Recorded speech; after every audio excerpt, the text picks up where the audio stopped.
शाह महमूद कुरैशी हमारे साथ मौजूद हैं। बहुत शुक्रिया शाह साहब। शाह साहब फरमाइएगा कि बीएनपी अलग हो चुकी है, दीगर जो इत्तेहादी हैं कुछ सोच रहे हैं और काफ लीग की नाराज़ी भी सबके सामने, ऑल्दो वो कह चुके हैं कि हम किसी भी ऐसे प्रोसेस का हिस्सा नहीं बनेंगे जिससे हुकूमत को नुकसान पहुँचे। वज़ीर आज़म का दौरा सिंध और इत्तेहादियों से मुलाकात के उन्हें मुतमईन रखा जा सके, आप लोगों के लिए ये सारी सूरत हाल परेशान कुन है या सब अंडर कंट्रोल है? कुछ परेशान कुन नहीं है। सियासत में गुफ्तगू जारी रहती है, सियासत में उतार चढ़ाव होते हैं, लेकिन कोई परेशानी नहीं है। और ये सुनकर हमारे करम फरमाओं को परेशानी हो जाएगी कि हमें कोई परेशानी नहीं है। अल्हम्दुलिल्लाह। देखिए, अक्सर मेंगल साहब जहाँ तक उनका ताल्लुक है, काबिल एहतराम हैं, काबिल कदर हैं। जिस मुआहदे का उन्हें जिक्र किया, हम आज भी उस मुआहदे पर कायम हैं। मुआहदे से हम इनकार नहीं कर रहे। हम उनसे ये गुजारिश कर रहे हैं कि पेशरफ जो समझते हैं जिस रफ्तार से होनी चाहिए थी वो नहीं हो सकी, तो आइए बैठकर उस पर बात कर लेते हैं कि पेशरफ को हमने उसकी रफ्तार को बढ़ाना है या हमारी कम्युनिकेशन को हमने बेहतर करना है, तो कैसे कर सकते हैं। उनका एक नुक्ता नज़र था, वो उनका हक है, वो मेंबर ऑफ पार्लियामेंट हैं, पार्लिमानी लीडर हैं अपनी पार्टी के, उन्होंने उसका इजहार किया और हमने बड़ी खंदा पेशानी से उनकी बात सुनी। इंशाल्लाह हम उनसे राब्ता करेंगे, उनकी तसल्ली कराने की कोशिश करेंगे, उनका जो इत्मीनान है उसको बहाल करने की कोशिश करेंगे।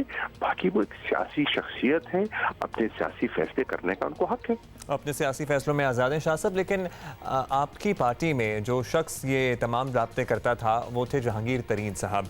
अब ज़ाहिर है इत्तेहादियों को मनाने की तमाम जिम्मेदारी और एक्सपीरियंस उन्हीं का है, तो वो तो नहीं है, उनकी कमी महसूस हो रही है किसी को? अल्हम्दुलिल्लाह पार्टी में बहुत सीनियर लोग मौजूद हैं और वो अपना किरदार अदा कर रहे हैं। परवेज़ खटक साहब हैं और दोस्त हैं, असद उमर साहब हैं, शफकत महमूद साहब हैं।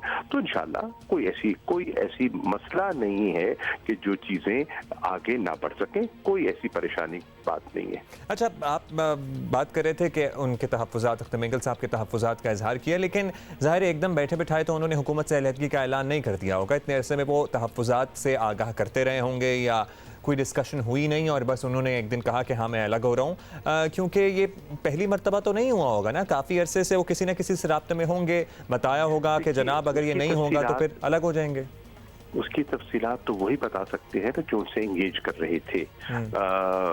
मैंने पहले भी कल भी कहा था कि बिल्कुल मैं उस मुआहदे में था, कोयटा के मुआहदे में। मैं आज भी तस्लीम करता हूँ, मेरे उस पर दस्तखत हैं, मैं अपने दस्तखतों को तस्लीम करता हूँ और अपनी बात पर कायम हूँ।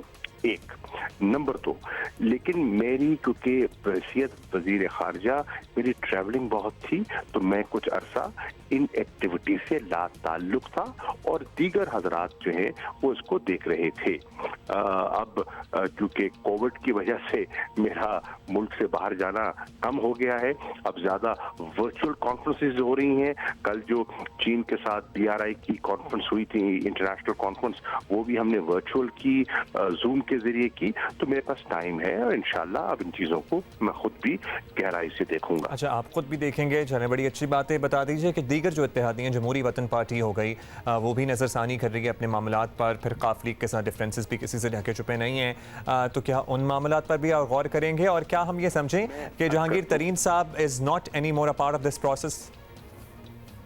देखिए, मैं ये फैसले नहीं करता और ये सवाल मुझे बनता नहीं है। ये सवाल उनसे कीजिए जो इस प्रोसेस का फैसला करते हैं, ठीक है। मेरे लिए सब काबिल एहतराम है, नंबर 1।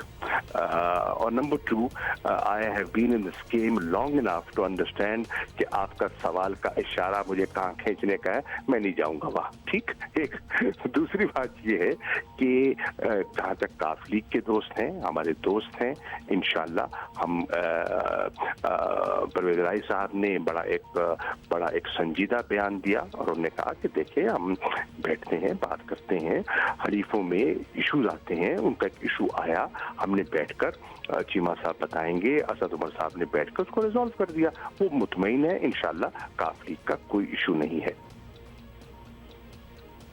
अच्छा शाह साहब, अब ये बता दीजिएगा एक बात जिस पे काफ़ी बात हो रही है ऑन सोशल मीडिया भी।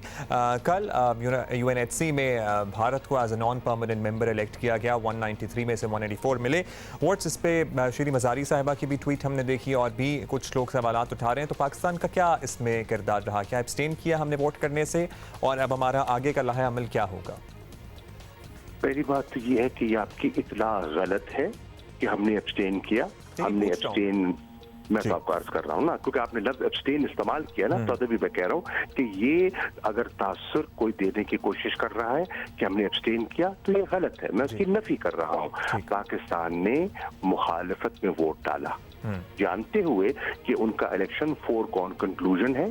हमने अपने असूली मौके पर उनके खिलाफ वोट डाला, क्योंकि 5 अगस्त के बाद जो उन्होंने गैर कानूनी सलामती काउंसिल की करारदादों के बरक्स, इंटरनेशनल लॉ के बरक्स, यूएन चार्टर के बरक्स जो उनने इकदाम उठाए, उस पर हमने ये अपना इजहार किया नहीं। और इसका इजहार क्योंकि सीक्रेट बैलेट होता है, हम खामोश भी रह सकते थे, हम खामोश नहीं रहे। हमने बरबला कहा कि हमने वोट खिलाफ डाला, क्योंकि हम अपना एक पॉइंट रजिस्टर कराना चाह रहे थे कि जो फंडामेंटल राइट्स की वायलेशंस हो रही हैं।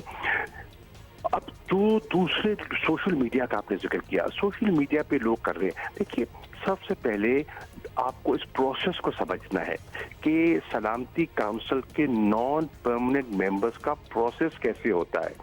कि 10 लोग होते हैं जो नॉन परमानेंट मेंबर्स होते हैं, 5-5 के रीजनल ग्रुप्स के इलेक्शन होते हैं। फैसला जो है कई साल पहले कर दिया जाता है। ये फैसला तो हिंदुस्तान ने पीटीआई की हुकूमत में आने से बहुत पहले कर लिया था और कई साल उसके लिए लॉबी कर रहे थे। और डॉक्टर साहिबा ने भी उसकी वजाहत कर दी कि 2013 में हुआ। 2013 में तो पीटीआई की हुकूमत नहीं थी ना, जरा रिकॉर्ड चेक कीजिए कि 2013 में हुकूमत किसकी थी। लेकिन उसके बावजूद जो उनका जो एशिया पैसिफिक ग्रुप है, उसकी इंडोर्समेंट और इलेक्शन 2 मुख्तलिफ प्रोसेसेस हैं। अब एक कैंडिडेट एक ग्रुप में अगर हो तो ये फोरगॉन कंक्लूजन है, उसने जीतना है। अब 7 मरतबा हमने इलेक्शन लड़ा और हम जीते, और 7 मरतबा हिंदुस्तान में इलेक्शन लड़ा और वो जीते।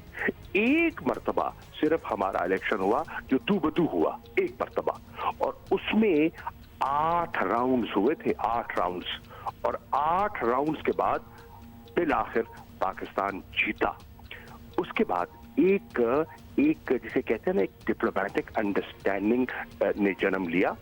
और जब उनकी बारी आती है, डिप्लोमेटिक नॉर्म्स, हम उनको फॉलो करते हैं। जब हमारी बारी आती है वो फॉलो करते हैं। हमने डिप्लोमेटिक नॉर्म्स को फॉलो किया। इसका मतलब ये नहीं है कि हमने उनकी जो कोताहियां हैं उन पे हम पर्दा डालेंगे या उनसे आंख चुराएंगे, बिल्कुल नहीं। जो उनकी हरकतें हैं, जो यूएन चार्टर के खिलाफ हैं, हम उनको एक्सपोज करते रहे, एक्सपोज करते रहेंगे।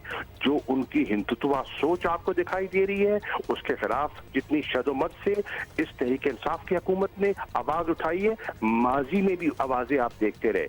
जितने बाशगा अल्फाज में इमरान खान साहब ने न्यूयॉर्क में यूएनजीए के सेशन में तकरीर की, माजी की तकरीरें भी उठा के दिखा दे मुझे, और उसका मवाजना हम कर लेते हैं। तो पाकिस्तान के मफादात इंशाअल्लाह उनका दिफा करना हमें आता है और हम करेंगे।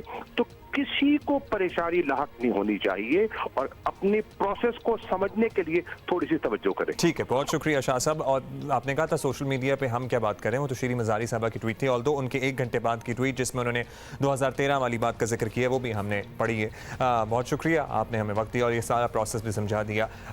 अच्छा जी, अभी हम